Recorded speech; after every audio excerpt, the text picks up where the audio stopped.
2020. Kita setuju untuk kita.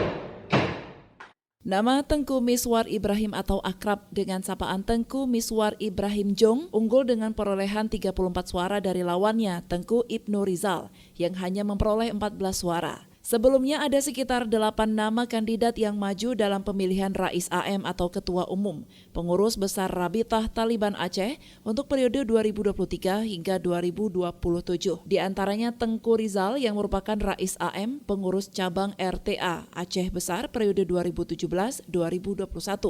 Tengku Haikal Afifah sebagai Ketua Institut Peradaban Aceh. Tengku Muhammad Balia sebagai Ketua Himpunan Pengusaha Santri Aceh, Tengku Khairizal Wahid dan Tengku Uwais Al-Karni selaku pengurus RTA. Selanjutnya ada Tengku Bustamam Usman selaku Ketua Umum ISAT Aceh, Tengku Haji Hasanuddin atau akrab dengan sapaan Tu Sudan dan Tengku Miswar sebagai perwakilan pengurus cabang RTA Pidijaya.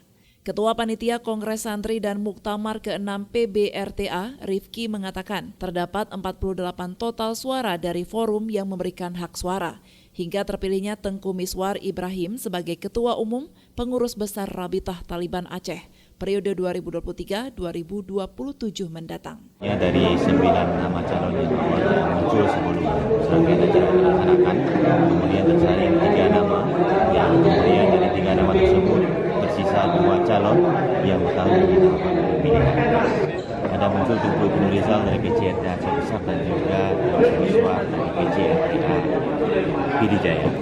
Alhamdulillah dengan perolehan dari 48 suara total, yaitu dari masing-masing PC memberikan suara 2 dari 23 kita total 46, dan dari pengurus besar kita Taliban Aceh ada 2 suara sehingga total 48 suara. Total suara dari pemilihan Rais AM PBRTA 2023-2027 adalah untuk Miswar meraih suara 34 suara dan juga Tengku Ibnu Rizal 14 suara. Totalnya ada 48 suara sesuai dengan suara sah.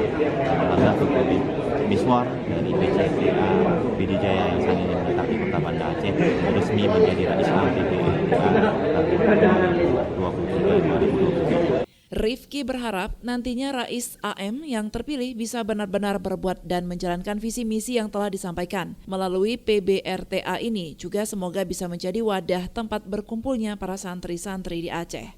Dari Banda Aceh, Lala Nurmala melaporkan untuk Puja TV Aceh.